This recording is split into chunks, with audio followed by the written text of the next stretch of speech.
Yes. Oh, okay, sure. Do I have to press anything? Yeah, no, but we've been talking Hello, a hello. lot. Oh, Oh, okay. just now live wasn't on. You could Excellent. have rolled out all.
Yeah. Okay, let me start from the beginning. So this community I'm running is called Stranger Conversations. And why strangers, right? Like, have you ever found that, sometimes when you want to talk about something that you are quite passionate about, but maybe a little bit unconventional, it's a bit easier to actually talk to someone you don't know and who is like just simply curious about who you are and maybe doesn't have any expectations compared to sharing with someone you actually know, like your colleagues or your friends or even your family. Does that sound like it makes sense? Yeah, right. So the thing is that what if we brought all of these people who actually want to explore something outside of the conventional, all of them together, in one community, and they get to support each other on this sometimes lonely and a bit sort of anxiety-inducing sort of journey. So we have folks here who are like very, very diverse, like from folks who are in university all the way to people who are in their 50s or 60s. And why is it so diverse, right? Because the question, is there something else that I can be exploring in this life? Can pop up at any time. Like in university, after you graduate, after you have worked for a while, after you have worked for a long time, this question can arise. So this space you see here is actually crowdfunded by the community. So it's not a business. People actually pitched in to make this happen. And I call this a sandbox. It's a place for people to like try doing things for the first time. Maybe you can host a discussion on a topic, that you don't know much about but you're interested in for the first time. So like in 2 Saturdays from now, someone is going to be hosting like a men's circle, and this is basically his first time doing it. And like a circle for like men to get together and talk about their feelings and their emotions, right? Because women tend to have their support system, but men may not have it, right? And he was a bit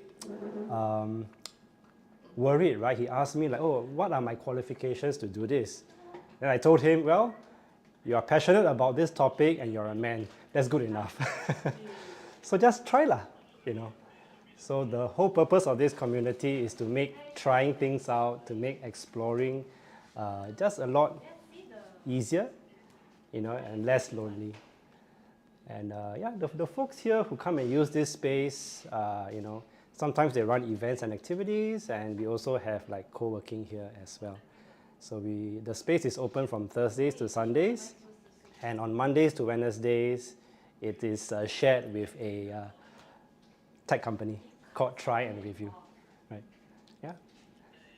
So if you all want to follow this community, if you think this is intriguing to you, we are on IG at Stranger Convos, CONVOS, Stranger Convos. Yeah.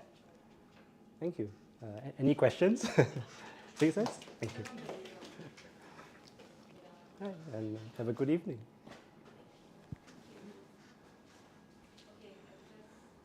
Oh.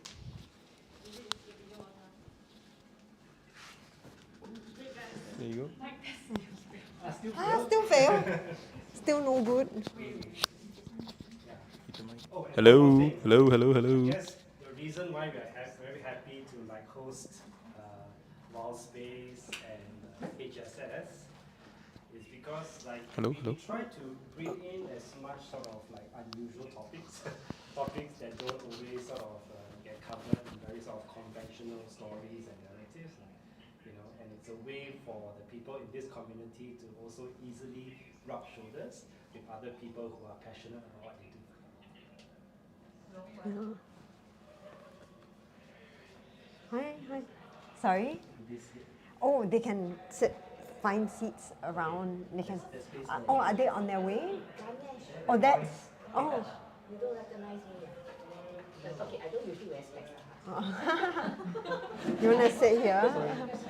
Dina, is it? Yes. Yeah. Sorry. My eyesight is bad even with good light. You better sit here because Yeah. Sure. Do you wanna sit here or? Oh, okay. Yeah, you can like just find seats anywhere. Yeah, there's some seats like there are 2 seats at the back.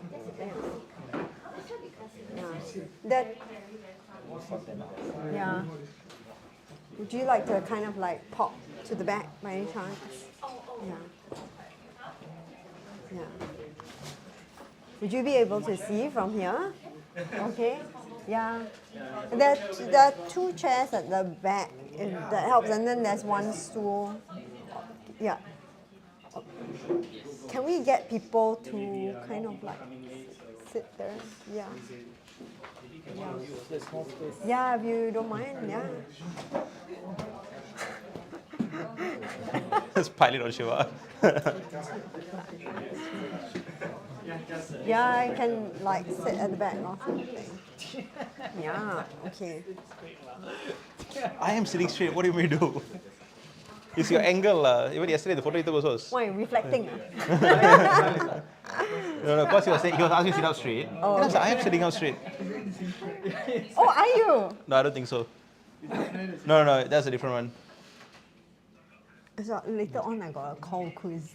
Oh, Well, but I was just like, oh, because I always do a quiz. I was like, what quiz can I do? I was like, okay, I better do this like. So I went to your, I went to your for them lah. Okay. Okay. But I was like, wow, this is very difficult. I was like, how do I do this? Thankfully, the SoundCloud very good. Ah, okay. We use the Proco library. Even went I to can answer some of them. Okay, sorry, we're just doing a. Kelly, it's not working. Okay, sorry, we're just doing a bit of a tech problem, and then I think we can start.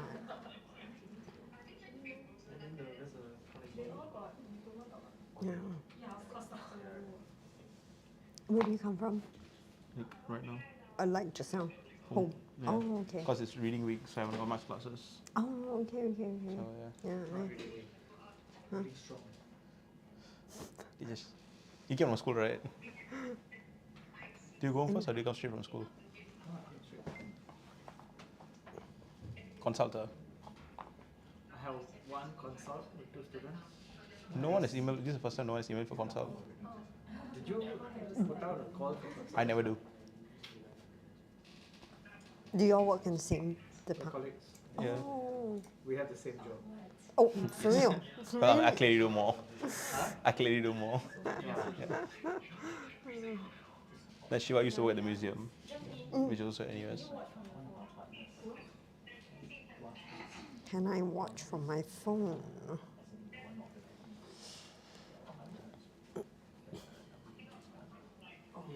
Stick it up a bit further. Oh yeah. Yeah. Yeah, say now because the time. Yep.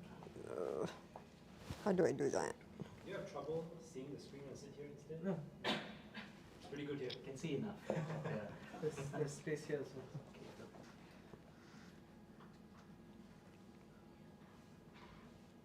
Sorry, I'm just trying to.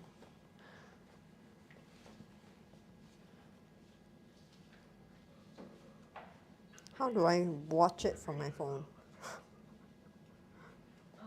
Go to WildSpace YouTube channel, and whatever is live there is whatever is live. Nothing is live. Sorry, we're having a bit of a tech problem.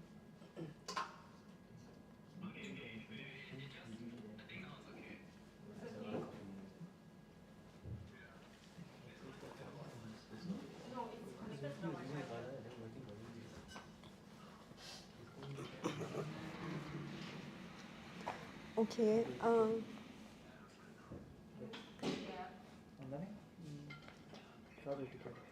Sorry? He's reading. yeah, I'm watching it live. It's okay, it's not laggy. It is laggy. It is laggy. No, as in there's a delay, there's like a 10-second delay, but like, is the screen okay? Yeah.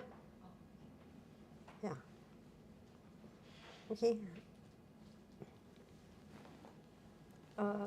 Sound is okay? Oh, I don't know. I didn't play the sound. Okay, Yeah. Okay. We'll start then. Is that okay? Yeah. Okay. Wait. How do I get to the camera? Oh, okay. You want me to press something? Yes, can you just press on? Okay. Sorry. We'll press on. Where's your on button? Yeah. Actually, I think you may want to shift slightly because the camera is shooting the back of your head. Oh, I mean, it's okay, like it's either, it's either just your head or press mine. this. Just press this. There should be a switch, an on-off switch at the back. No, It's already- it's on. So what do I press? You should just, yeah, you might press that. And then does it start recording? Gongcha, just lean back and see whether you can see it. Yeah, I can see your face. Okay. It's recording. No, you can see my face, but is it recording? Is there like a red dot?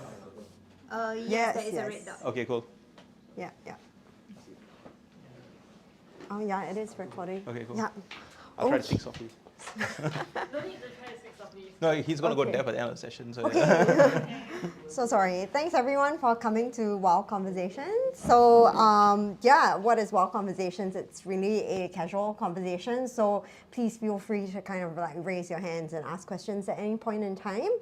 Don't feel shy. And of course, we invite a speaker to talk about his or her field of specialty, and we hope to raise awareness for these type of issues that might be in our midst. Yeah, so we like to thank a few people. We like to thank our venue partner, which is Strangers Lounge.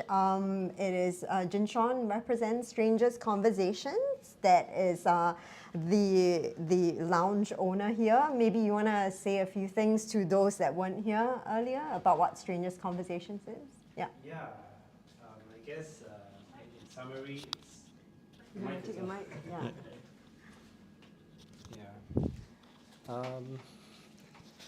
It's a community, you know, that brings together people who apparently have nothing in common, except for the fact that they have something that they want to explore that's different from their day-to-day routine. So we have a diverse bunch of people here. You know, they do improv, they are artists, you know, they are in tech, in startups, you know, they are into photography, they are into wellness, you know, like almost every sort of niche topic that you can think of, you know, someone in this community probably is interested in it. And the reason why we're bringing everyone together in the same space and having conversations like this, supporting a communities like WildSpace, is to make the process of exploration and, you know, diving into things that are a little bit off the beaten path easier and less lonely. So we have fireside chats like these, we have like workshops, we have discussions, we have parties, all for the purpose of creating more spontaneous connections between people who would never otherwise have the opportunity or the excuse to get to know each other. So that's what Stranger Conversations is about. If you'd like to follow us, we are on Instagram at Stranger Convos. Thank you. Thank you. Thank you. Yeah, thanks so much. So next people I'd like to thank is media crew. So the people like Kelly and Wei Yang as well, who's like behind the scenes. So, and we'll be taking photos of this event. So if you do not want to be on our social media, please let us know. And do tag us at _WildSpace on IG. And of course, while this is a free to attend conversation, we usually collect a small contribution, if possible, for the a conservation cause. So today we're collecting contributions for HSS that we'll be speaking to today. I'll be putting this sheet around, so please feel free to contribute. Yeah, I'll just pass it to you. Yeah, so basically HSS is a fully volunteer-run organization. So yeah, please do contribute generously. And of course, if you'd like to keep Wild Conversations free, we would also appreciate a small contribution. Thank you so much. So today I'll start with the introduction of our speaker. We have with us Kannan, president of HSS, and he leads the local outreach efforts of the society through his various efforts. He aims to foster better understanding for the appreciation of Singapore's reptiles and amphibians. So before I start, I usually like to do a bit of a teaser and see how much the audience knows about our topic. And I was like, wow, it's really hard, to find a topic like this. I was like, wow, what am I going to ask because I'm so bad at this? But, so I have this quiz. It's called call sound. So you have to identify if this is of course, a herp or non-herp. So easy lah, huh? I'm not going to ask you like, wow, super specific, like which one is it? Okay, so we'll start. And then, of course, those people who know, right, you all cannot see anything. Okay. Yeah, we'll play this one. Yeah, I think This is, play buttons over there. Okay, okay.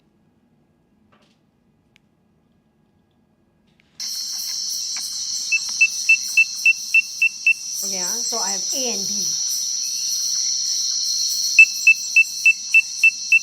Okay, so this is A. Okay, so I'll play B. I need to check what's my B. Okay. Okay, wait. And then... Okay. Kannan just imitate. No, the quiz is not from me, the quiz is from her.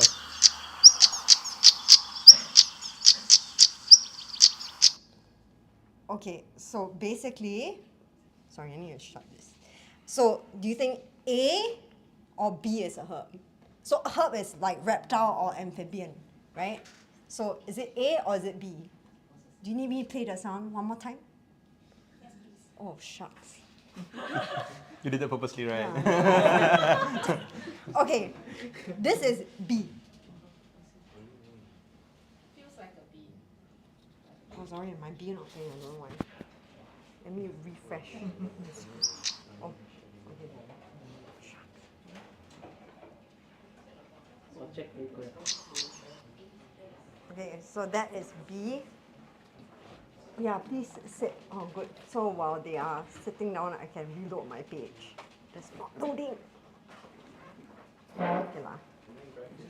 Yes, sure, go for it. Yeah, yeah.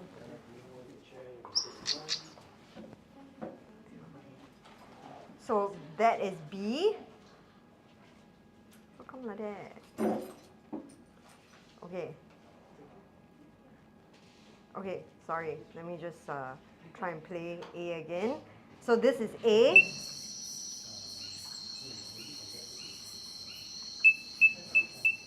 So this is A. Okay? So we're supposed to guess, for those who came, we're supposed to guess if A is the sound of a herp is reptile or amphibian, or B is the sound of a reptile or amphibian.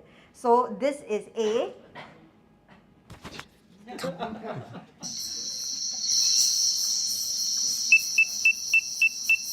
Okay, huh? Okay, then B, sorry, it's not playing, I don't know why. But this is B. Come on, play. Anyway, you guys, those who were here earlier heard it, huh? So, yeah, A or B? A, B. Okay, A, raise your hands. Okay. B. A. Well, but this is wrong, no? This call sound is wrong. I don't know why this one's playing. But okay, the answer is A. And A, because A is a white spotted bush frog. Yes, or it's also known as a cinnamon bush frog. Okay, so I guess you'll share about it, a little bit more about it later. Yeah, Wait, I I got could- another one. Okay, this one. Come on, this one has to play. A.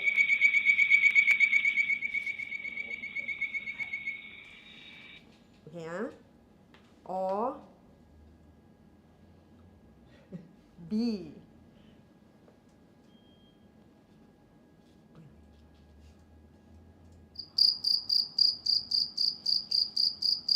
Okay, so A or B? Huh? A, raise your hands. Wow, your hands so low. Okay, A. Okay. B? B, 2, okay. So B is field cricket. So it's A. A is called a bird voice tree frog.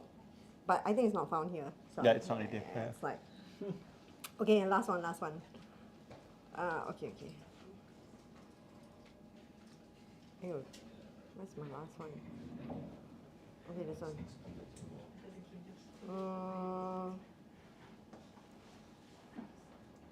Oh dear.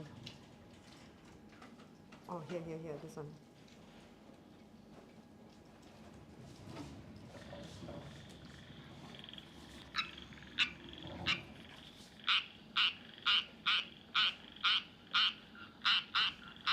Okay, or where is this? Sorry, I need to load the page. I don't know why. So jialat. But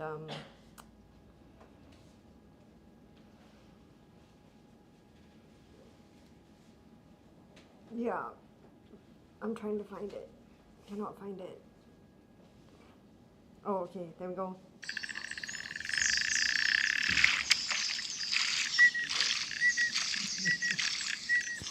Yeah, so A or B.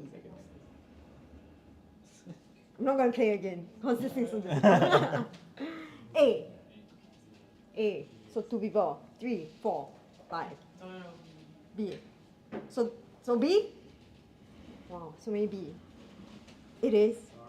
B is actually a white-headed duck that mimics the sound. So it's quite clever, but I wasn't mimicking the sound of that. I don't know what I was mimicking. So I have no clue. But anyway, okay, end of quiz. Wow, so stressful for me. Okay, anyway, yeah, I guess I'll hand it over to Kannan to kind of like introduce what HSS is, and I think he has a bit of a slideshow. So yeah, so Kelly, if you can. Okay, so short slides, so 15 slides.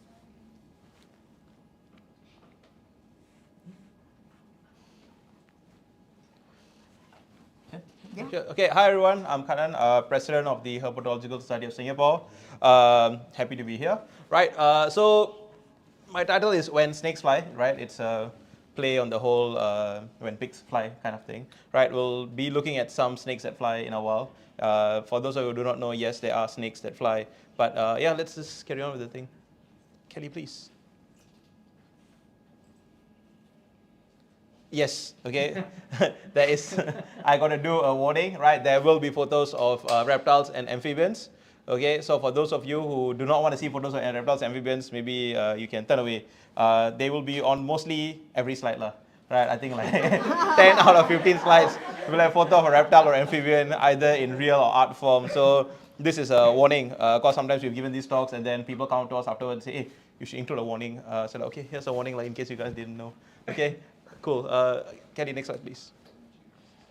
Okay, so usually when we tell people, oh, we are HSS, usually they come and ask us, what is a HSS?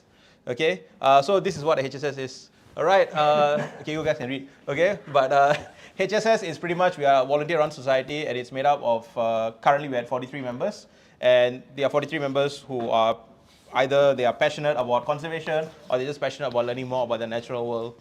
Because we don't force all of our members to be scientists, and not everyone is like a hobbyist herper. So yeah, and some of us do some like little bit of work just outside the Singapore as well. A couple of members, they actually went up to the pecan peat swarm recently to work with the authorities there and look at the conservation of peat swarms. So yeah. Then when you tell them you are the Herpetological Society, the next question I usually ask you is, what is a herp? Okay, so a bit of lesson for you guys. Herp comes from herpetofauna. Okay, I think it's Greek, where to herp, right, it's like to crawl. So pretty much it covers the animals that crawl, where they assumed everything was crawling. So your reptiles and amphibians, anywhere. So reptiles and amphibians are your herps. And some other examples are, so this is a reptile, which is a snake, right? That's a gold ring cat snake, and that is an Asian toad. Okay? To keep this thing as nerdy and sciencey as possible, all of the animal names have been given only the scientific names. All right? So the common names, I'll give it to it as I speak, but the scientific names are there. Okay? Because sometimes it's important to know the scientific names of animals, because common names can change within region. Like this guy is either known as a mangrove cat snake or a gold ring cat snake, right? But it's still Boiga malnata. And the Asian toad, you can call it the common toad, the Asian toad, and recently it's also been started being called the Bengal toad now, because we found out that the species found in Singapore is actually Tutophragmus bengalensis. So it's actually from the Bengal region, and which means it's not exactly native to Singapore anymore. So yeah, so stuff like this can change, so we try to keep to the scientific names as much as possible, but don't worry, it won't get super boring. Okay, so after we talk about herps, right? Well, this is pretty much a conversation that we usually have with people when we meet them, right? First, they are like, what is a herp? Then they are like, Singapore got snake. Yes, right, Singapore has snakes. And here are some, right? So we got about 70 species. Okay, I'm going to turn a bit. Okay, so we got about 70 species of snakes, right? 7 of them are highly venomous. And we have some record holders as well, right? We have the world's second smallest snake species, or smallest, depending who you talk to. That is the Brahmini blind snake. It's in the running for smallest or second smallest. We also have the world's longest snake species, which is your reticulated python, one of the very common snakes, and they're very urbanized as well. And we also have the world's longest venomous snake species, which is the king cobra. Okay, so even though Singapore is quite small, it's very small, our biodiversity is pretty good, and we have some record-holding snake species, and even reptile species as well. For example, the saltwater crocodile is the largest living reptile in the world, and we also have the Malayan water monitor, which is like the second largest monitor lizard. Right? You guys know what's the largest monitor lizard in the world? Yes, Komodo dragon, right? So Komodo dragons obviously are not found in Singapore, although you walk around Singapore, you'll hear people say, oh my God, it's a Komodo dragon, right? But it's a monitor lizard.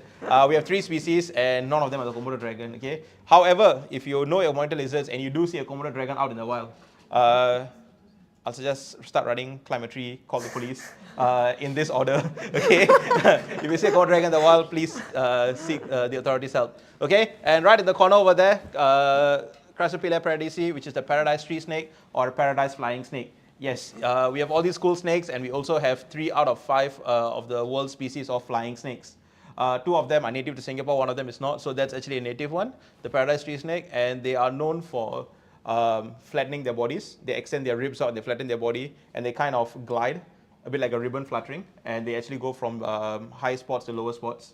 It's usually to move around or to get away from predators. I've seen one end up in a 13-story house before, but there was a tree that was next to the house which was actually a lot taller than 13 stories. So possibly the snake could have glided in from the tree. Maybe it saw a gecko or something in the house and it glided in. So these guys do actually end up a lot in flats. If you guys live in a place where there's a lot of trees and you've seen these guys before, there's a chance they might glide into the block looking for food, because from the tree they see a nice tasty gecko and they're like, yes, I'm going to have it.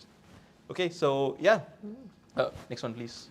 Okay, so like I said, it's not just snakes we have. We have lizards, frogs, turtles, and crocs as well. And there is a table somewhere. Ta-da. Okay, so this is the entire list that we have, okay, of our herpetofauna in Singapore. For amphibians, right, it says 33. Not all of them are frogs. We have 31 species of frogs, which also includes toads. We also have 2 species of Sicilians. Sicilians, they look a bit like a large earthworm or like a very slimy looking snake, and they're quite terrestrial, they live in the ground. We have 2 species of those as well. We have 1 species of crocodile, the saltwater crocodile, featured over here, a couple of babies from Sungai Buloh. Right, so yeah, there you guys know, we have about 165 herpetofauna species in Singapore, which is pretty good for, like I said, a country this size. If you guys want to know all of the 165, you can go to our website and check out the herp checklist. We released it, was it 2 months ago? Last month? Last month, right? Yeah, so Sanka and one of our other members, Robin, they worked on it and they released this checklist. So a checklist helps people kind of keep track of what they've seen, what they need to see. And there's also, you know, those people have seen everything, right? They use it to follow all the bunch of unicorns. Right, so there are a few animals, herp species in Singapore, which are very, very rare, which do not get seen easily. So I'm sure we all have our, you know, this list of unicorns we want to see. Like we know Shiva wants to see a Tilodema horridum. What's that? It's a He's like, no. thorny bush frog, right? Oh, So yeah. this thorny bush frog, they are highly cryptic. They're very camouflaged frogs. They literally look like a piece of bump on a tree, and they live high up. I don't know when was the last time one was seen. I think last time one was heard a while ago. 2011. 2011. So it's been a while. So we sometimes keep our ears out as well for these kind of rare herb species. Next slide, please. Okay, so you pretty much know what we are. So let's figure out what we do. Okay, so this is pretty much what we do. Most of our work is focused on doing outreach. Okay, so we do outreach in the manner of walks, booths, and talks. And on the side, we also do some research. So we do research, we do surveys as well. And one of the product is Macrolita sobraji, which is Sobraja's paddy frog. It's a new frog species that was described in Singapore 2020? 2021? 2022. Okay, so it was described in 2022, and it's a new frog species to Singapore, so it's a +1 to our list. So what we talk when we say it's a new frog species, what do we say it's new? Usually in this day and age, most animals are already discovered and described. So there's not like one whole new animal waiting out there. You know, it's not like a purple color lion or like a 5-legged tiger walking around. What happens is these animals are usually classed as something else. So this guy was actually known as the inornate chorus frog, if I'm not wrong, right, for the longest time. And then there were some studies done, and then it was found that this frog was actually unique from the inornate chorus frog and was deemed to be a whole new species and unique to Singapore. So yeah, new frog, ta-da. Right, so yeah, this is pretty much what we do. I'll give a breakdown as well, okay? So, yep. Okay, so our guided walks are our most popular event, right?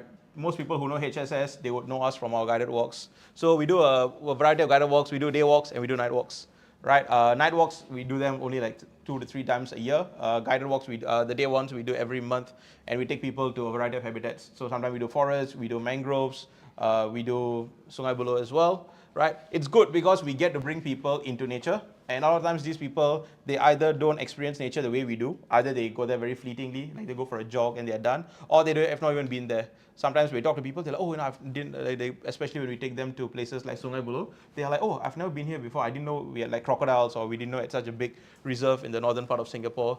So yeah, introducing nature to them firsthand, it works a lot. Most of the time, we get a lot of repeat participants coming back for it as well. Next thing we do is public events. So public events is kind of the opposite, where we take the nature to people. The chief of which is FOB, the Festival of Biodiversity.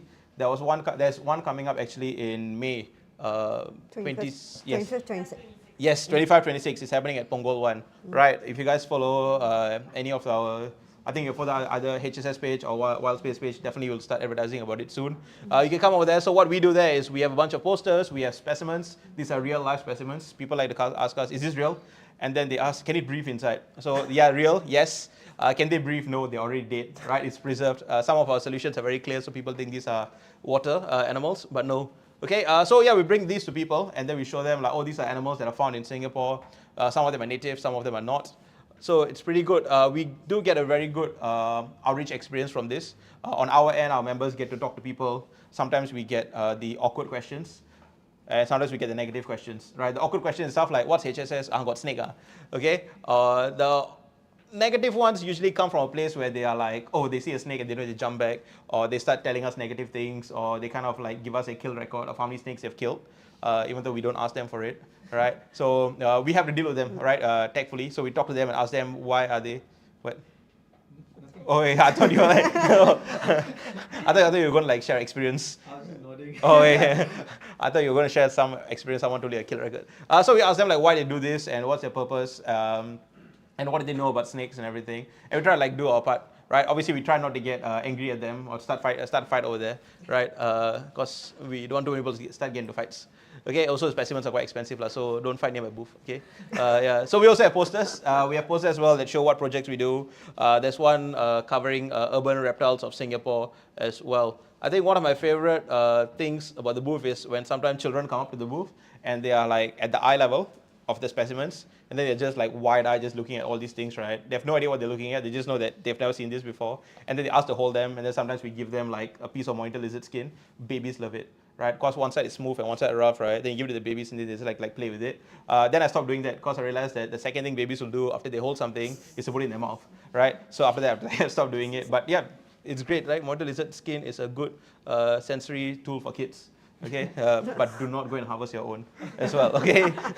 Glad you said that. Yeah, if I'm wanting to start disappearing, right, I know who to look for. Right, Kelly, next slide, please. Okay, and on the other thing we do is conservation. Okay, so firstly we have the SDCP. Okay, so this is the Singapore Terrestrial Conservation Plan. HSS has contributed to this document. It's this massive document that is getting released soon. It says coming soon. It's coming out this Sunday, right? Sanka is actually one of the editors on this, along with Dr. Andy Ang. You guys would know her. She's a primatologist. So what the Terrestrial Conservation Plan does, it actually collates together a wide database of knowledge on Singapore's terrestrial taxa and environments, and how we can protect them, how we can minimize damage to them, and how we can do research on studies on them. So this will actually help us improve what we do with the environment and what we do for the environment vastly, and it just brings everything into one small space. And the good thing is, this is very accessible. It's not hiding behind a paywall, even though it's hiding behind a coming soon sign. And there's also a website for you guys to go check it out. So I think after Sunday, I think the website's already like up live, Yeah. right? I'll give everyone the stickers.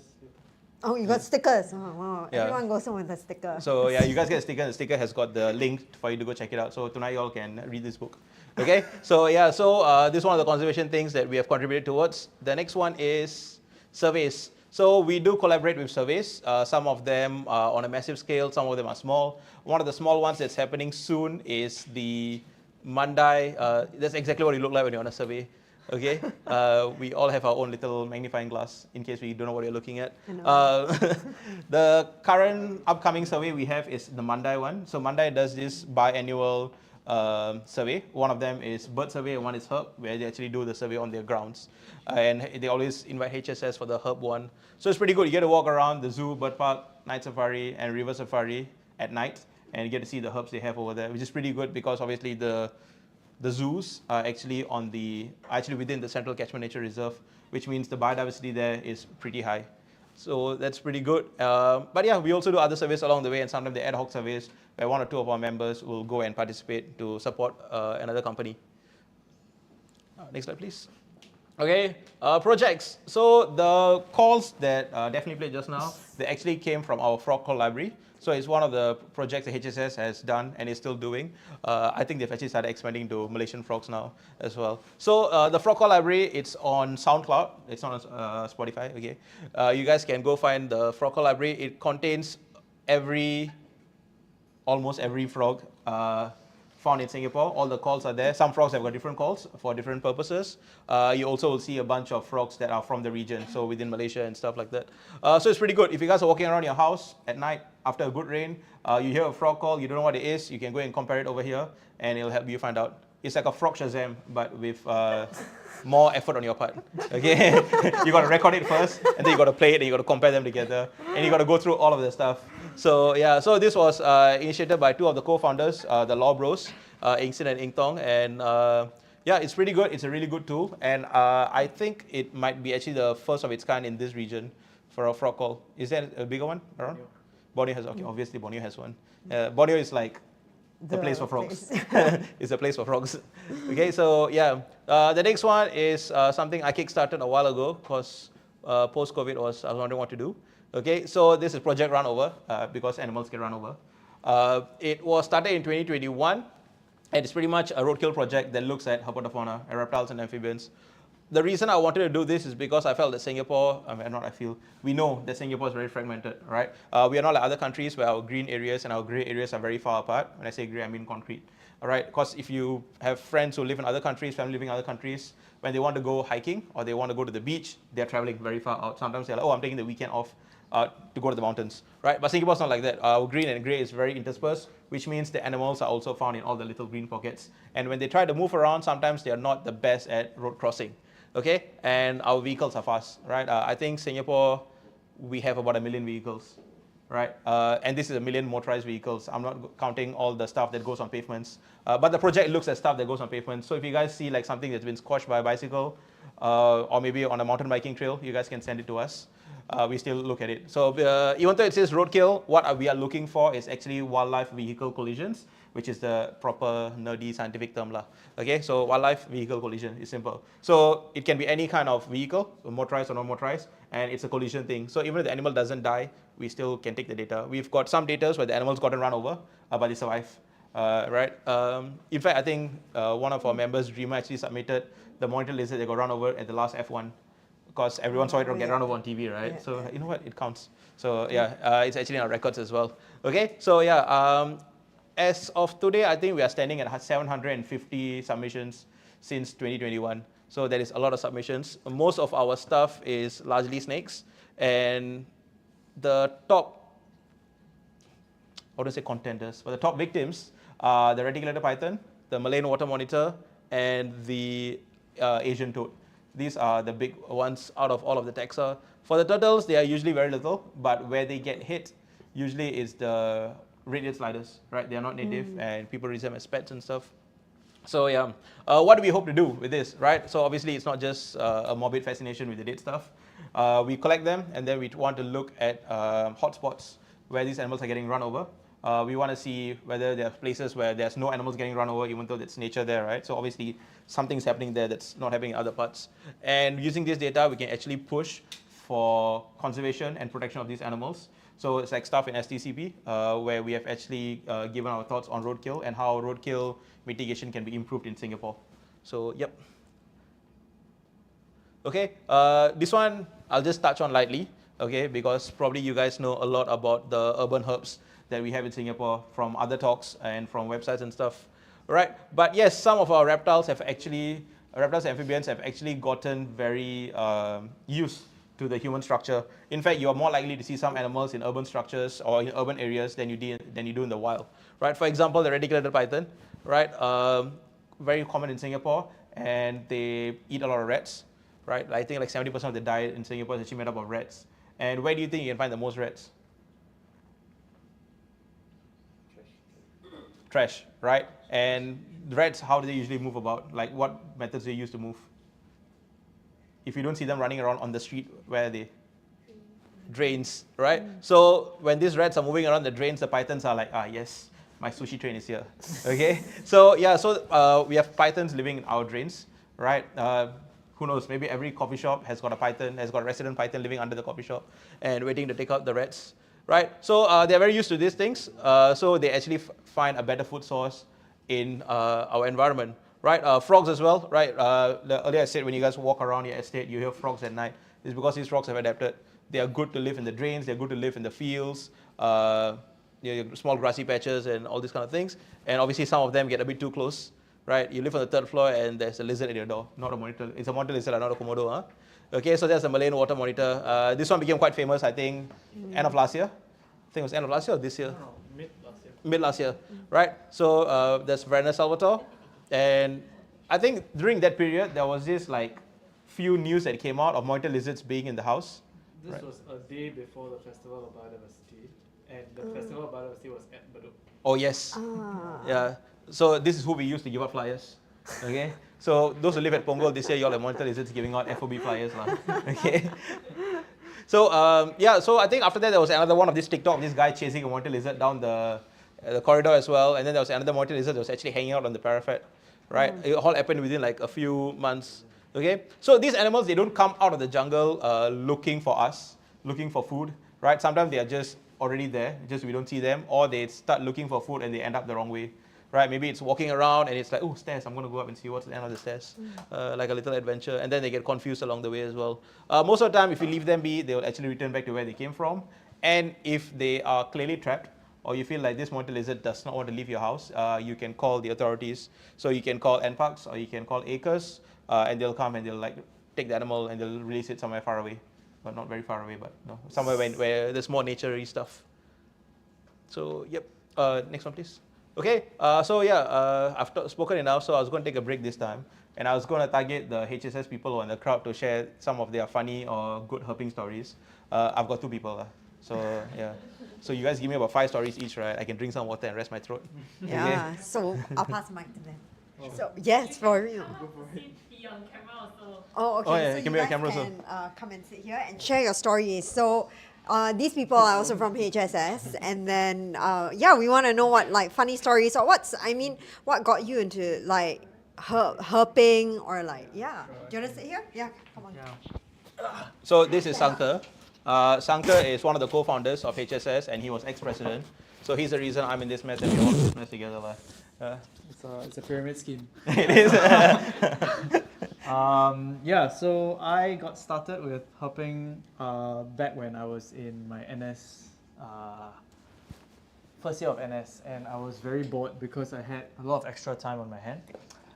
And so what I saw, one of my friends actually told me that there was this guy in NUS who's doing a research project on the mud snakes of Pasir Ris mangroves. All right, so he's doing a catch and release project of the mud snakes of Pasir Ris mangroves. So if you've been to Pasir Ris mangrove, you'll see that there's like boardwalk, right? And then on the sides of the boardwalk, it's just mangroves, right? It's the forest. But this guy, what he was doing is him and his volunteers were getting down into the mud, catching snakes, and then clipping their scales so that you can identify them to see where the snakes are going, how long they live, how long they stay in one location, and what their population size could be. All right, and so that was my first time ever interacting with wildlife in that way. And of course, we had a research permit, so don't go to the mangrove and start catching snakes. But we had a permit to do that, and we did that. And I remember very clearly, I got into the mangrove, and I immediately sank into the mud. Like immediately, just waist deep into the mud. And I don't know if you've been to Pasir Ris mangroves, but it's just really, really tall. Like the boardwalk is really high up. So once you sink in, unless someone rescues you, you're there forever. And then just like that, these 2 like angelic lights just like shone down on me, right? And it was these 2 guys, the Law brothers, who actually took this photo. And they pulled me out, and then they kind of got to know each other, and they asked me, hey, do you want to go herping sometime? And I was like, I don't know what that is, but okay, I'll try it out. And yeah, that's how it got started. But yeah, so sometimes like what I find when we go herping, right, we don't see anything. So it's very hard to actually see these animals. So the success rate may be about 30 to 40%. Half the time we go, we don't see anything. So it's very important to find people that you like to hang out with when you do this kind of thing. If not, you won't enjoy yourself. Yeah. Shiva, give us a funny story. I don't know why he arrowed us like this. Yeah. I'll take a break also, yeah. Yeah. Okay, I'm just gonna start from here. So fine. I see that, okay. Okay, you take over the talk. You know what the slides are coming up, right? So yeah. Hi everyone, I'm Shiva, the scientific officer at the Herpetological Society of Singapore. So when it comes to funny herp stories, I think I'm going to mention something that's not herp related. So sometimes when herpers go out in the forest at night, what we use to light our surroundings are actually headlamps. So these are lights that we attach to our foreheads. They're very bright, very convenient for spotting stuff, but they come with one major problem. So what is attracted to lights at night? Yeah, everything, basically anything that flies. Yeah, so there's this particular insect that we call the herper's bane. So this is actually a nocturnal hornet species or wasp. So it has a very painful sting, and it absolutely loves lights. And unfortunately, it's native to most of, I think, Southeast Asia and maybe even more like South Asia, Indochina and all that. So whenever we go out at night and herp anywhere in the region, we will encounter these wasps, and they love us with a passion. Yeah, so I think a majority of the members in our society have actually been stung by one of these wasps. Oh, have you? You haven't? Oh, Nope. yeah, we should go herping soon. So it's really painful, but I would say it's worth the it's worth the wildlife you spot. Yeah. Yeah. So moral of the story is this must be worth it, lah. If we are Yeah. risking that much for it. Yeah. The thing is, like, we go there, sometimes we look at like venomous species of snakes, right? And we are like, oh, this is pretty cool, it's a nice species. You see this tiny yellow thing flying towards your light, and then we get scared immediately. Yeah. Like Wagler spit viper, cool. King cobra, no problem, right? Small wasp, we are like, oh, hey, lights out, everyone. Then we just stand in the dark, cause obviously we don't want to walk away and trip and fall. So we're all just there, especially the ones with the headlamp, right? Cause they can't turn it off, so they're like covering it there, right? And then we're just Usually waiting. We just stand in the darkness. Yeah, for we like stay in the 5 dark, and then minutes. one of us will have to like, you know what, I'm going to on the light, I'm going to walk away slowly and lead it out from us, right? So we do that as well. We send a bait out there, get the light away from us. So yeah, every shark movie ever trains you for this. Okay, send one guy out. Yeah. How you know who to send out? The guy who hasn't experienced it. Yeah. You are usually the one we don't like the most. Yeah, usually I lead it away because I use a hand torch because I don't have a headlamp. So a hand torch is easier to switch it off. So if I lead the thing away, right, and it comes to us, I can switch it off faster. If I send the guys to the headlamp, right, they usually will sting where they land. So if it lands on their face and stings you, it's really bad. Sean has gotten stung in the neck before. Yeah, we have a friend who got stung on the neck, so it was pretty bad. Like I think there was a bunch. We were like exactly in the halfway point, so we were like starting to walk up. Yeah. So it was as far as it could be. Oh, that's horrible. But by the end, it was okay. Yeah. It was just the first 15 minutes. Yeah. How about you? Yeah. Any other stories? Any other stories? So I guess, I mean, we can also take questions from the audience, right? Yeah. I mean, I got a few more slides, But but this I'll is answer, Yeah. yeah, No, I'll I answer mean, this. I mean, one interesting thing you notice is the people. It's like when you go to the Festival of Biodiversity, right? There's we set up a booth, and it's always in the heartlands because these are people who have never set foot in a forest outside of NS. So these are our target audience, right? And for a lot of the people, when they see these reptiles and amphibians, the kids are actually okay. The kids, when they see it, they're like, oh, so cool, I want to see, I want to touch everything. Parents will be standing like 2-3 meters away. And they are scared for themselves and for the children as well. So it's very interesting to see how like people in different parts of Singapore react to different types of animals. So when we went to Toa Payoh was when? You were never there. 2019 must have been, right? So we went to Toa Payoh for Festival of Biodiversity, and we had at least 3 different old uncles, like 80-year-old uncles, coming and trying to buy the snakes from us. Yeah, so they thought we were selling snake wine, and they thought we were actually selling it, and we said no. It's not for sale, sorry. You'll deal with a different problem in Punggol. I had a kid who tried to buy one of the specimens of me, and I was like, we're not selling. I thought, I wanted to humor him, right? He just kept increasing the stakes. At one point, he was offering me $5,000 for one of those things, you know. You should have taken it, man. You could have funded so much. I mean, have you seen the dog-faced water snake since? Exactly. He was like, I can give you $5,000, and I was like, are you walking around with this much of money? Where is this child getting this money from? I have no idea. It was in the library. It was the green, the NLB Green Market last year. And he did not want to leave without getting a snake. And he was like willing to throw all kinds of money at me. And I was like, nice. Yeah. So yeah. I mean, you name a place a market, he expects to buy anything. Yeah, it's a market, right? That's true. Yeah. But any questions from the rest? Or do you have a Q&A later? Yeah, I was going to let people share their own stories also at this point. Actually, if anyone else has seen a snake and you want us to identify it for you, we can do that We as well. have a comment from YouTube. Yes. That's fun. So Zuko104 says, I saw a king cobra hunt a mangrove viper in Sungai Buloh before. Cool. Well, it's not really a question, but more of a comment. Yeah, but this happened. King cobras, their scientific name is Ophiophagus henna. And Ophiophagus is Greek, right? Or is it Latin? One of those. One of those. Yeah, I think it's Greek. Greek, yeah. So it means snake eater. Ophio means snake, phagus means to eat. Henna, it means tree sprite. It's a type of fairy. Yeah, it's from the Hamadryad spirits, right? Yeah. So these animals, they live inside the trees and they come out and they eat other snakes. Yeah. That's why they're the kings.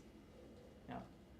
So typically, if you have snakes that have king at the front of their names, they tend to be snake eaters. Snake eaters. King snake king in snakes, the US. yeah. There's just two. I was thinking of Yeah, other. I can't think of any other. The king snakes or king cobras. Yeah. The king bird. Yeah. Actually, Sungai Buloh has one of the best populations of king cobras. Yes. Yeah. So, was it December last year? When was it? Well, not last year. It was like 2 years ago. Yeah. We went to Sungai Buloh because we heard that there was this king cobra had bitten a python and ran away, and the python was just dying there. Not ran away. Still there. Yeah. And the python was just dying there, and it was right in front of the bird hide, right? I lived in Simei at that time, and I got my friend to drive me all the way to Sungai Buloh. Luckily, he also wanted to see a snake. So we went to this bird hide, and we just got there just in time to see the python die right in front of us. And We're so happy. huh? Yeah, it's cool to see, right? Like the python died. We see the carcass on the ground, and we are waiting to see whether the king cobra will come back to eat it, right? And the python was not small. It was not big. It was a juvenile, maybe about yay big, right? And it was just lying there, and we sat there for about half an hour. Nothing happened. Then we decided, let's go for a walk. Come back. So we went for a walk. We saw crocodiles. We saw gigantic monitor lizards. And we walked back, right? And we got to the hide again, and we saw this monitor lizard, Malayan water monitor, second largest lizard in the entire world, walking up to this python. You can smell the dead carcass, right? So it's a scavenger, and it's coming towards this dead carcass, and it's flicking out its tongue. You can see that it knows that something around here is dead, but I can't see it, right? And it's slowly finding its way towards this python. And we're like, oh, okay, we may not see the king, but we'll at least see a monitor lizard feeding on this carcass, right? And then from 30-40 meters away, we see this massive snake, gigantic golden colored snake, just rushing towards this python. I've never seen a snake move that fast, and it was honestly quite scary to see. But we just saw it with its hood out, just rushing towards this area, and we saw the largest venomous snake in the entire world, second largest lizard in the entire world, having a standoff over the largest species of snake in the entire world.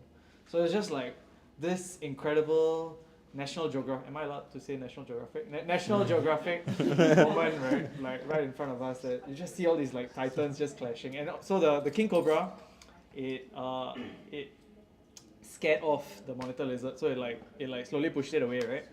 And I had to leave at that time. But my friends stuck around. My friends stayed behind. They actually videotaped the entire eating process. So it started with the head of the python, and then it was quite satisfying to watch. You know those like circular pegs inside circular holes? It's like very satisfying. Like it goes right there. It's like a vacuum cleaner. Yeah, Yes. yeah, just very nice. Yeah, and it just ate that, went away. Yeah, so these things are actually happening all around us, even in boring Singapore. Not so boring Singapore as it turns out. Yeah. And I think this was like HSS's like biggest story, right? No For lah. like, it was biggest was story. right after COVID, so everyone was like dying for a good encounter. That was nice. Yeah. Yeah. I mean, I was stuck at work, so I was like, see, I didn't want to go down because I was like, so by the time I get down there, right, this cobra is going to be like long gone and going to eat the food, right? And then I was just like, all manners of wrong. So Yeah. Yeah, come back here. yeah, sure.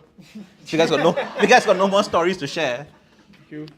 So funnily enough, my best encounter, I think it's yours. Oh. Yeah, my best encounter was also a feeding. So I think this was last year, early April. We were at USRP, right? So trying to try our luck herping. USRP is what? Upper Seletar Reservoir Park, right? It's a good spot for snakes. So we were walking, my wife and I, looking for snakes, right? We were not having much luck. So I was like scanning out the trees and everything. And then she was like, oh, there's a snake, right? And I thought the snake was up there and I was going to step closer, take a look. And the snake was right below me and I almost stepped on probably the most venomous snake in Singapore. So there was this blue coral snake, which had in its grip a variable reed snake, right? And I think it was over an hour long, this battle, right? And it was clay envenomating it. Was holding on to it and they were spinning around and all this kind of stuff. And we watched the entire thing from start to finish, like you say. And it ate the whole thing.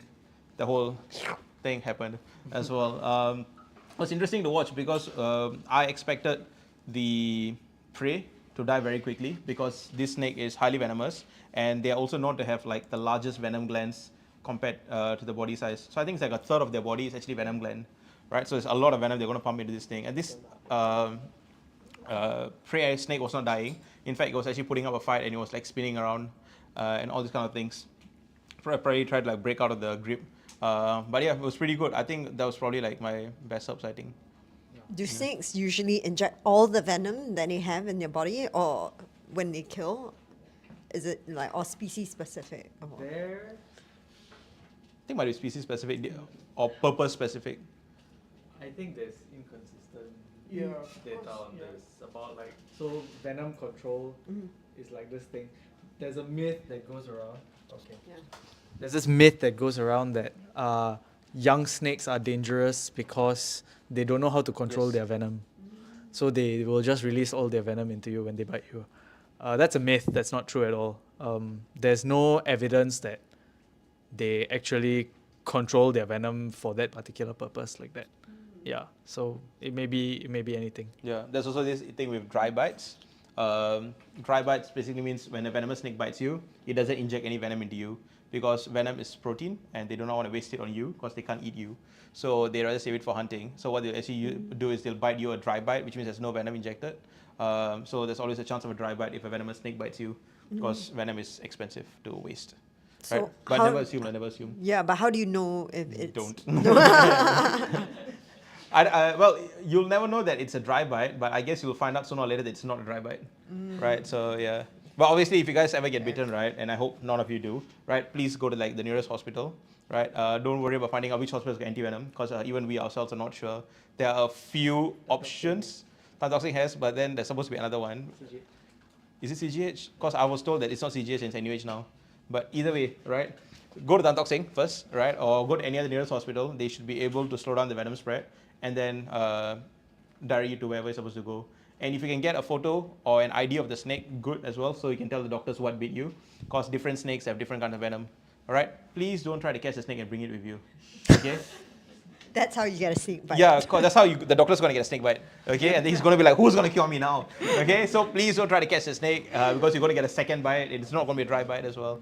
All right? So get to the doctor quickly. Okay? So yeah. Does anyone have any funny herping stories to share? I do have a question that was submitted, so I'll ask that first. Sure. So someone works at the stables with the horses. Not Pasir. Would you like to ask your question? Yeah. Okay. It's actually I actually have a few questions I want to ask. I do have a few questions that I want to ask, but I was waiting for the FAQ section. Okay. Because it's like the first of all, my first question will be previously when you talk about the Michaeletti Subaraji, is it named after Subaraj? Yes, it is. So that was just a Yeah, it's question I was named curious about. Subraj. So these guys actually worked on the paper and they were actually part of the naming process. You want to share more? Yeah, sure.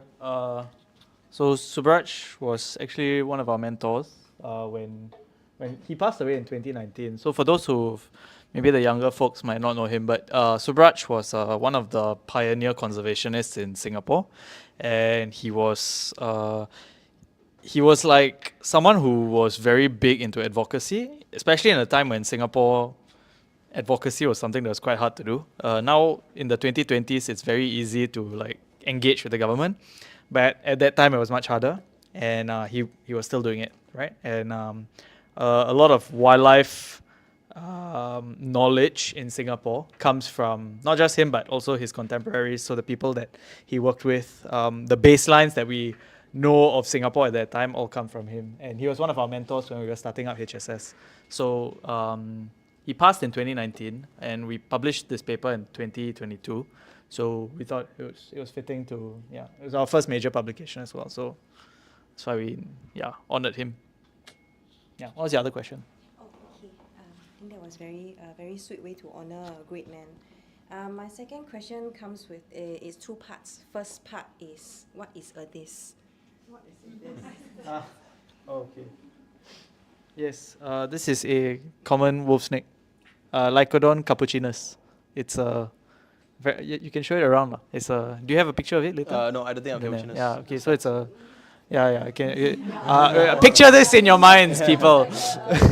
There is a grayish brown snake that's about yay big. It's got white markings on its face and it's got a white color collar. So you can just Google common house snake or common wolf snake. Yeah. Wolf snake or house snake? Wolf snake, house snake, wolf snake. Yeah, these are quite harmless. Yeah. Harmless. They're useful snakes as well, right? Later I'll talk about why snakes are useful, right? So yeah. Do you have another question? So the second part of that question would be like this wolf snake, it was found inside our aircon vent. I work at the stables. So we're right in Thomson, right in like central area. So there's going to be a lot of human-wildlife conflict, given that we are looking to expand even more. I'm really sorry about this, but the company is looking to expand even more into Bukit Brown area. There's definitely going to be a lot of human-wildlife conflict. So how can we mitigate this? How can we, one, avoid it, or two, educate the people who are not sure? The moment they see a snake, they're going to try to kill it. How can we, spread the awareness without offending sensitivities? I think the first thing is pretty much, I think you nailed it with your question itself when you were asking how can you let people know, right? So it's quite simple. So pretty much, I think like the first thing is you probably can get one of the organizations who do human-wildlife conflicts, right, to come down and give your colleagues and the people at the stable a talk, so they know how to react to or what to do when the snake is there. And if you clearly see that if it's a non-venomous snake and things like you can usually let it be, it's going to go on its way. Because this wolf snakes, they actually eat lizards, and some people, they're okay to have them around because they eat the lizards, they get rid of the lizards. So these are one of those pest control things. So yeah, I think one of the best things to do is reach out to an organization who would do education on human-wildlife conflicts, and probably can make you make informed decisions. Yeah, but it's good that you guys are clearly do not want to kill, because that's usually the first thing to do. People will kill and stuff like that. Or the second one is people will try to handle it themselves, right? So I'm going to pick it up with like 2 sticks and I want to throw it out. It would work if you have 2 strong sticks and this snake is chill and it's not a venomous species. But if you are picking up an angry venomous species, then it's not going to go well for anyone. So I think best is to get an educating team down to let everyone know what's going on. What kind of organizations will do this kind of education? I know Acres does it. We do it Yeah. as well. Yeah. I didn't want to say our name first. I didn't want to say we're humble as Sangha. But yeah, we do it. Acres does it. There are a few other like private wildlife companies that actually do it. Our wild neighbors. Yeah, our wild neighbors, they would do it as well. Yeah. Right. So so you can reach out to any of the companies or to us, and then we can come and like give a talk and everything. The only thing that we wouldn't do is we definitely won't tell people how to handle the snake. And so ours will not have any kind of handling talks. It will just be how to identify, how do you react, and who do you call. So this kind of stuff. Because we don't ever want to take wildlife matters and wildlife literally into their own hands, because it's going to be detrimental in the long run. Yeah. Okay, no worries. YouTube has a question for you. Okay. Sujay Shah asks, what is your favorite snake species? Oh, that's a hard question. Favorite snake species? I think my favorite snake species would have to be the mangrove cat snake, Boiga menorta, which was one of the snakes I showed earlier, because it's pretty, it's shiny, and I think it's one of the first snakes I got to photograph properly. Because previous times when I see a snake, it's like up in the tree somewhere, right? Like when we used to go for walks, right? And then we are like, where's the loop? Where's the loop? Look for the loop. So we are looking for snakes, and it's just like, yes, I see a smidge, right? But this is one of those snakes I actually got to see up close, because this was a baby and it was actually resting on a very low branch. So I think it's one of the snakes I got to see properly, appreciate, and take photos of. So I think the gold ring cat snake is one of my favorites. Okay, cool.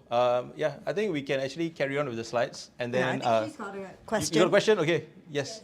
Is there a way to meet snakes in a friendly way without them actually attacking you? Meet snakes in a friendly way. Yeah, like basically not have them attack you, but be in close vicinity to observe them.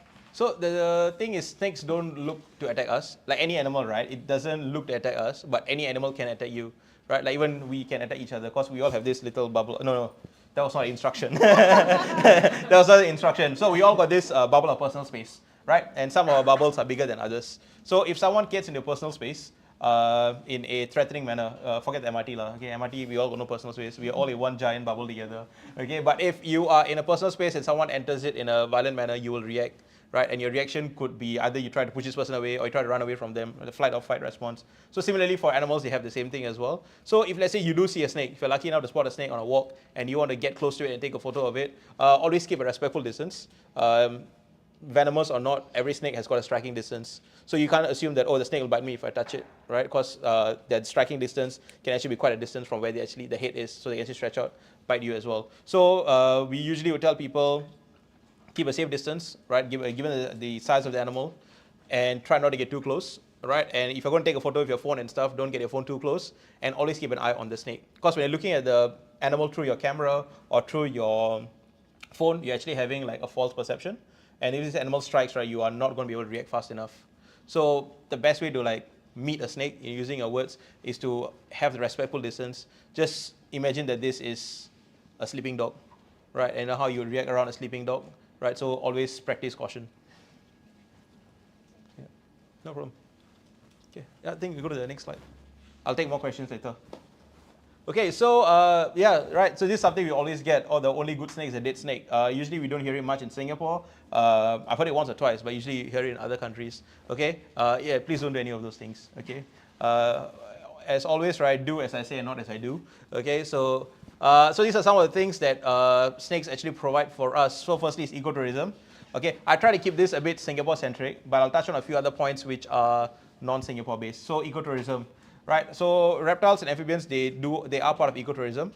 We do have people reaching out to HSS every now and then who say, hey, I'm coming to Singapore and I want to go herping. Can I come with you guys? Or can you guys show me where to herp? Or I'm looking for like this, oops, my bad. They're like, oh, I'm looking for like the mangrove pit viper or the Wagler's pit viper. So these people clearly come around Singapore just to experience the wildlife and the herps, especially the herps. So our snakes do have a very small portion of ecotourism to them. Of course, they are not as popular as our otters, but we are getting there. You know, one day our snakes will be as famous lah. Okay, nutrient cycling is another big one, and this is especially done by the monitor lizards. So monitor lizards, like Sankar shared earlier, they are always looking out for animals that are dying or dead, and then they eat them. And when they do, they actually help cycle the nutrients back into the environment a lot quicker than leaving it there to rot. And also when they eat out all the dead rotting stuff, right, the environment looks more clean lah. Okay, so yeah, next is biological pest control. Your house wolf snake, your reticulated python, this is what we call biological pest control. They go there and they eat your pest animals like your rats and your lizards, and it's pretty useful because a python can put away a bunch of rats pretty quickly, and it helps us, and we don't have to resort to things like rat poison, which is not specific, it's collateral. We've heard stories, right, of pet animals dying from poison, or glue traps, which are even worse, right? Glue traps they show no mercy, they will take everything down. I've handled a glue trap before where there was there were two lizards stuck on it, two shrews, there was a cockroach of some kind, and there was a kingfisher. And all of these were stuck together, and the only thing we could save was the kingfisher because everything else had already either died or dying. So when these animals get trapped, they get thirsty, they get hungry, and then when they're struggling, right, some of the glue gets in their mouth, and this glue is toxic. So they actually will die over time. So a lot of times when you get hit with the glue trap, it's quite bad. So if any of you use a glue trap, or your companies, your house use a glue trap, I'll suggest throw them away. Okay, because no good comes from a glue trap, right? If your pet animal gets stuck in it, the same thing. So if you've got a cat or a dog, right, maybe your dog or cat is not going to get stuck with the glue trap, but they're going to get glue on their feet, and how will they clean it? They'll lick it, right, and they're going to ingest the glue. All right, so glue traps are really bad for it. Okay, and lastly, environmental indicators. Some reptiles and amphibians are only found in good environments, clean environments. Frogs especially, right? Frogs are a very good environmental indicator. If you have frogs living in a certain stream or a certain forest, you can actually use it to gauge how good the forest is. In some parts of Singapore, you will not see, let's say, a certain kind of frog species. It's because the stream is not good, or the forest itself is not like, it's what we call a trash habitat, right? Not say the habitat is full of trash, but it's not excellent. Okay, so you can actually use them as environmental indicators. And if let's say there's a pollution or something, right, they're usually the first animals to disappear, and you can figure out what's going on. For stuff that is outside of Singapore, obviously reptiles and amphibians, they play a cultural role in many countries, in many groups. So they also play the role of food, both to people and to animals, right? Some of the snakes and lizards are actually prey animals, and they actually help a lot of other animals get around. There's medicinal value, right? I don't think we do anything much with our snake venom, but other countries, they actually have whole centers. They dedicated to the study of snake venom. So they'll milk snakes, and they'll use. The US has. Do you have a snake venom lab? Well, the guy just retired. Oh, okay. So we don't have a snake venom lab No more, anymore. But, Yeah. but he synthesized a medicine for headaches using king cobra venom. Nice. Yeah. This does not mean you go and get a king cobra to bite you and you have headache. Okay. It will not cure your headache. It will not- It will I mean, give you it will cure your headache. yeah. Eventually. Yeah, eventually. Okay. Hey, but that's great. I didn't know about this. But okay, right. But yeah, so they do a lot of this stuff, right? They use the venom, because like I said, venom's proteins. Then from there you can get certain things, and you can work on. Usually the most common thing is to make anti-venom, right? But you can make other things as well, like headache pills. Okay. So yeah, they do that. That's pretty much the stuff off the top of my head I can remember. So these are what we call ecosystem services, right? So these are services provided by wildlife, in this case herpetofauna, to humans and to the environment itself, right? Obviously, we personally do not benefit directly from them for many things, okay? But other countries, they use them for stuff. Leather as well, right? So the leather industry also extends it to snakes, especially pythons, and crocodiles, right? We do have a crocodile farm in Singapore, right, in the Sungai Buloh area. So the leather industry is also one of those things that these animals benefit us. So when I say ecosystem services, it's not always like a good, clean thing or like everyone's a happy ending, right? Some of these times we actually use these animals as we use the environment as well. So ecosystem services is pretty much what we can get from the environment, and it's not always a two-way street. Okay, Kelly, next slide, please. All right, so what you can do, okay? So conserving and appreciating wildlife or nature or even herps does not fall onto us, right? Anyone can do it, everyone can do it. You don't have to be like a scientist, you don't have to be like a snake person, you don't have to be like, love frogs and everything to do it. So these are some of the things you can do. Okay, you can join, okay, you can just go through all of it. Okay, right, so you can join outreach activities and workshops. So if near you, if there's like a community club or a school, or if your school itself is doing like a nature activity or outreach workshop or a walk, do sign up for it. Okay, you can do this for anything. It doesn't have to be herps. You don't have to wait for a snake walk to turn up in your school, right? Very likely it won't, unless you get the school to come and message me. Okay, take part in citizen science projects. For example, the roadkill project, right? It is a citizen science project. It's not collected only by HSS members. It's collected by anyone and everyone. People come out. They go walking. They go running, herping, cycling, driving, and they see the dead stuff. They take photos. They send it to me. There's a form and everything. So if you guys go around and you see like a dead animal that's been run over or by a car or something like that, you can always take a photo, send it to us, and we can put it on our database. Support habitat conservation efforts, right? So if you know that there's a habitat conservation discussion coming up, the government's making up some, a talk or like engagement session, go attend it, find out what's going on, give your thoughts as well. Or if it's for civil societies, for example, like the STCP, right? You can support projects like that as well. Granted, they are not very, they don't happen regularly and they don't happen on a massive public scale, but when you see them happening, support them, right? Be a responsible and legal pet owner. Responsible, do not release your red-eared sliders into the river, okay? I don't think there's any water body in Singapore that does not have a red-eared slider, all right? Help me find a water body that does not have a red-eared slider, okay? Maybe you can tell them what a red-eared slider is. So your red-eared slider is your terrapin, okay? Your pet terrapin, the very common one. They are small and green, right? When they are like this small, you can buy them for like $1, right? I've seen shops sell them for like less before, okay? And they grow pretty big, okay? They can grow really big and chunky, and they don't stay bright green forever, okay? These guys are not native to Singapore. They're actually found in parts of North America. And what they do is they're actually pretty comfortable here. So when you release them, they go out there, they meet other red-eared sliders, they make babies, and you have a lot more red-eared sliders. We have evidence of them breeding in Singapore. We have found eggs, and we don't find them. Monitor lizards find them first, and then we find a monitor lizard eating the eggs of these guys. So thank you, monitor lizards. Okay.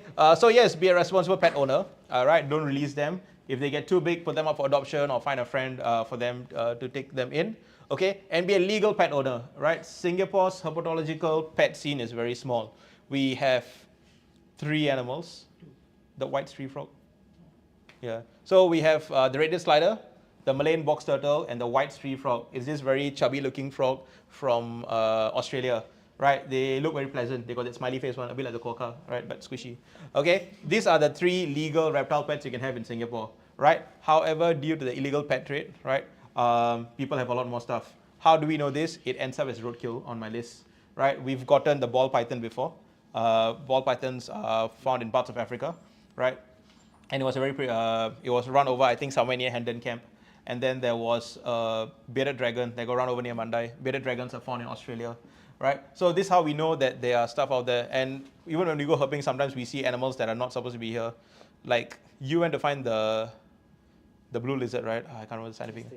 Yes, Mastaceus. Someone spotted it. Yeah. There's a carpet python in Bukit Batok. Yes, there was a carpet python at Bukit Batok for a while. Carpet pythons are found in Australia.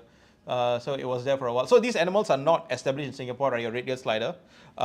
You find them one or two here and there, which means clearly there have been releases. People release them there. Even Sungai Buloh, they had ball pythons there for a while, right? So people release them. Maybe they scared, or maybe they don't want to take care of the animal anymore. They release, and then these animals end up in like weird places, right? I've heard stories that one time a crocodile was found in a drain outside of what's the place now? SPCA. Outside SPCA, and they knew that this crocodile was kept in captivity because he had a weird snout. So he was kept in an enclosure that was too small for him, and then when he was growing, right, the snout just tilted.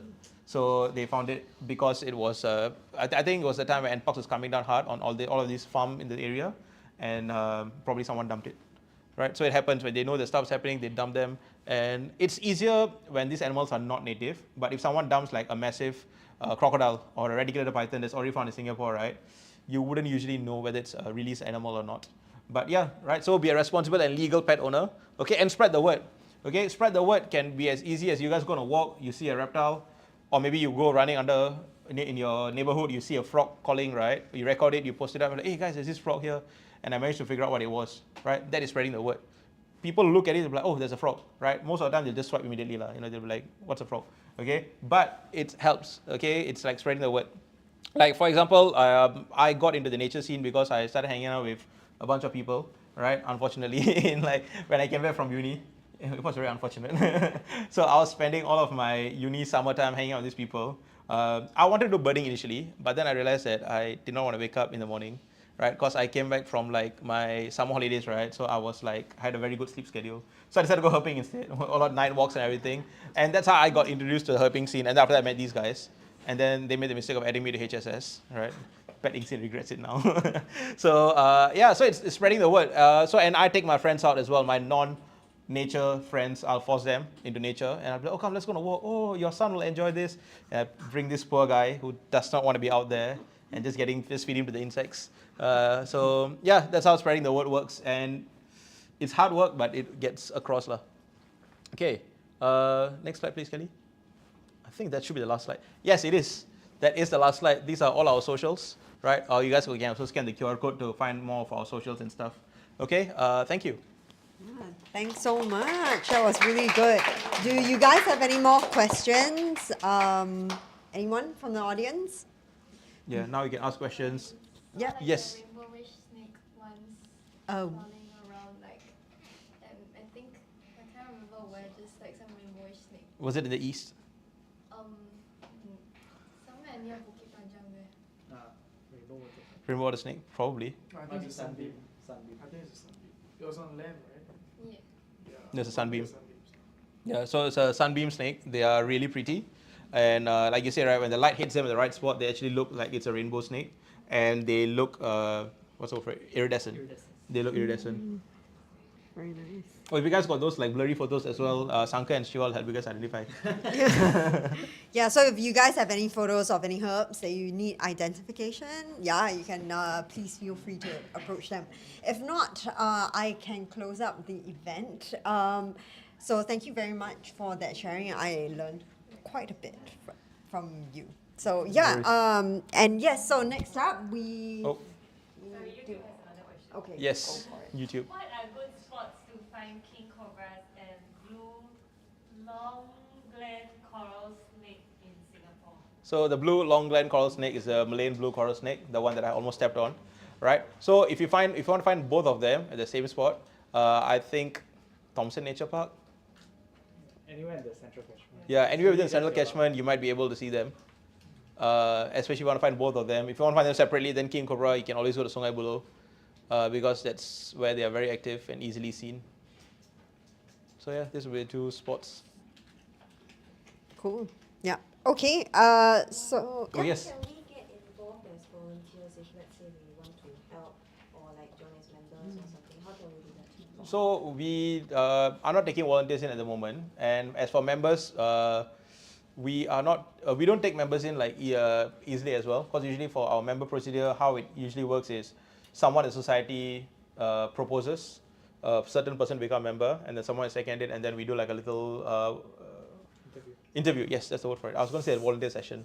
Thank you. Interview session with them, and then we see if they're successful. So our member process is a bit got a lot of steps, a bit stringent as well, because we are a small society, and there's very little that we can do with the members, because we don't have like office space, right? Everything is done online. Even our exco meetings are all done on Zoom as well. So because of that, we try to keep our member pool small. And so that's why we wait for people to join us, be proposed and joined in as well. Yeah, but we used to do volunteers for a while, but then we realized we didn't have enough work for them. So our current pool of volunteers, Shiva is actually the volunteer manager. So we have a bunch of students who are, I think all of them are students, right? Yeah. Yeah, because for HSS, our member age is 18. So anything younger than that, and if they're like really, really passionate, right, and they don't want to like take no for an answer, then we're like, okay, cool, can join us as volunteers, so they get a taste of what's going on and all these kind of things. And then when they turn 18 or older, we give them the option. If they're good enough and everything, we say, hey, do you guys want to join HSS? But so far, I'm sure they're very bored right now. We have I think of 5 or 6 people. We don't have enough work to give them.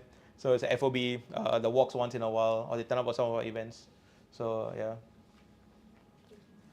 I was wondering Yes. if you know when the upcoming walks are? So our walks are happening every month. There's one this Sunday. There's one happening this Sunday. Yeah. So what happens is we will advertise the walk about 2 weeks, 10 to 14 days before on our social media, and then people can go sign up for it. And then if you're lucky and if the walk is not fully sold out, then you'll get a place in. Yeah. So our day walks, which happen like every month, are free, and then we have like 3 night walks that happen, which are paid night walks.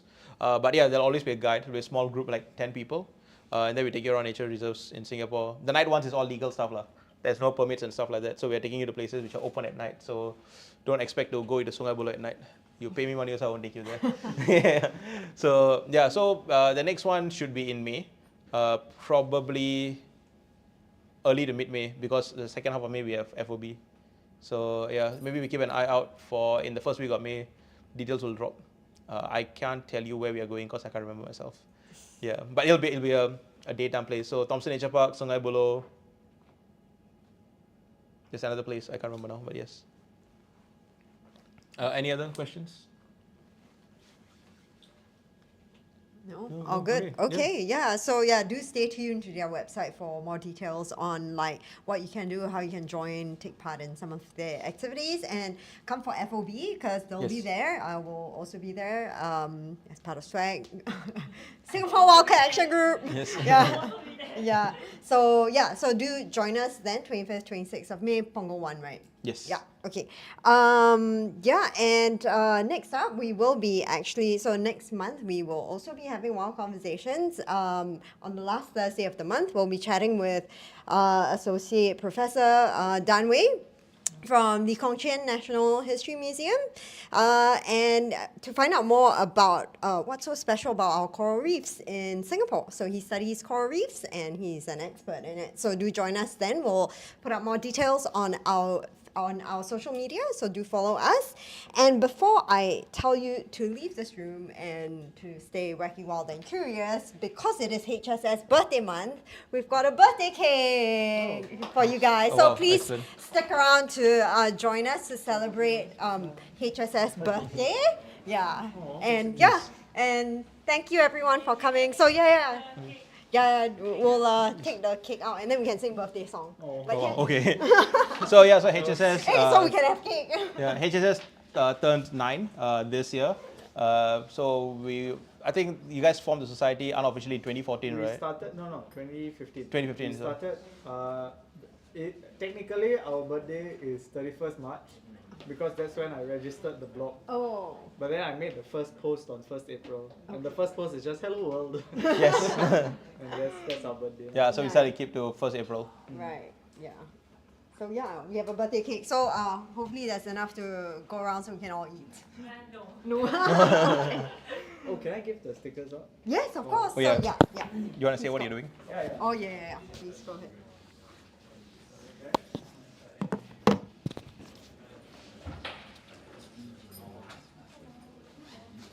Oh, so your walk always They always get filled up very quickly. Yeah. very fast. So what we do is we have like a list of like 30 people, right? 30 participants. And then after that, we also have like a waiting list. So if anyone, the original Pulls 30 pulls out, right, then we reach out to the first person on the list. Yeah. We also try to prioritize people who have not been before. Yeah. So we have like a database. So, Rumour, I just quickly help for you. Yeah. okay. So this is the Singapore Terrestrial Conservation Plan. You all are the first members of. Sit. You all are the first members of public to actually see this, and I, in my classic style, have put it hurriedly into my bag, and now the copy is folded. Yeah, it's dog-eared. So yeah, so we'll be launching this book, which Kannan was talking about on Sunday. And we'll be formally submitting it to the Ministry of National Development as well as various agencies. So please do support us. How do you support us? Well, basically, we don't want to sell this book. We're making it free of charge. So in order to access this book, you just have to go to our website and you can download it for free, right? And we've been working on this for about 3 years now, which is why Kannan hasn't seen me in 3 years. Because I've been working on this, essentially just engaging with many academics in Singapore, very incredible, talented academics who have all poured their time and effort, including Kannan and Shiva over here, into this book and presenting their recommendations and aspirations for Singapore. So what is the website, you might ask? I have here a bunch of stickers that I literally just collected from the printer, like right next door. Yeah, we can give it out. Hang on, let me just... Sprinkles. It's a Pringles. Pringles. Everyone gets to eat Pringles. Okay. Should be enough, right? Oh, okay. Yeah. Let me just... Alright, I'm gonna give out the stickers. Maybe you can Yeah. just pass it around this side, and you can help me pass it around this side. You take one and pass. If you need more, just ask me. Sanka. It's cute. Yeah. Make it rain, man. Make it rain. Because I have no artistic skills, I've used birds from the public domain. This is the green broadbill, which is a species of bird that was described from Singapore by Raffles, right? And it's gone extinct in Singapore. So you can't see this in Singapore anymore, but occasionally it shows up in Pulau Ubin. Yeah, so it's a very cool part of our natural green broadbill. People find out Ubin all the time, Yeah, right? it came back to Ubin. Ubin. Back to Ubin. It's making a comeback. Yeah, and I think once it showed up, it was fun. Nice. Yeah. Anyone need any more? This is the one, Then, right? I think they. Is that the oh, tape do they here? have- Oh, got enough already? Okay, got extra pass back. Yeah. Okay, so you all are the first people to get these stickers because they're oh yes. They're literally hot off the press. Please go check out. The document won't be available until Sunday. So just go check out the Is website. there still space on Sunday? You wanna? I'm not sure. Oh. Yes, we will have to check. Okay. Then whatever. Because that one is handled by NLB. Okay. Is it the same room as the birdsong? No. Okay. This is bigger. Yeah. So we can sing birthday song now. Yes. Yes, sing birthday song. With the sound effect. I feel like a proud parent. He's the reason. Well done. Wow. Because he's the reason we're Sunday doing or this. We won't be just giving it download, out. but just download from website lah. We've only printed like 50 copies. Nice. Oh, birthday cake. Birthday cake. Co-founder lah. Okay, I hold. Okay, both of you sit here. Hold. Okay, ready? Yeah. Okay. You can sing happy birthday. Oh, is it? Take photo. Take photo. Okay, Kannan. Wait, hold on. Oh, yeah. Drop it, It's a very flimsy. Okay, hold. 1, 2, 3. Happy birthday to you. Happy birthday to you. Nice. Happy birthday to HSN. Happy birthday to you. Make a wish. Oh, it's simple. Nine more years.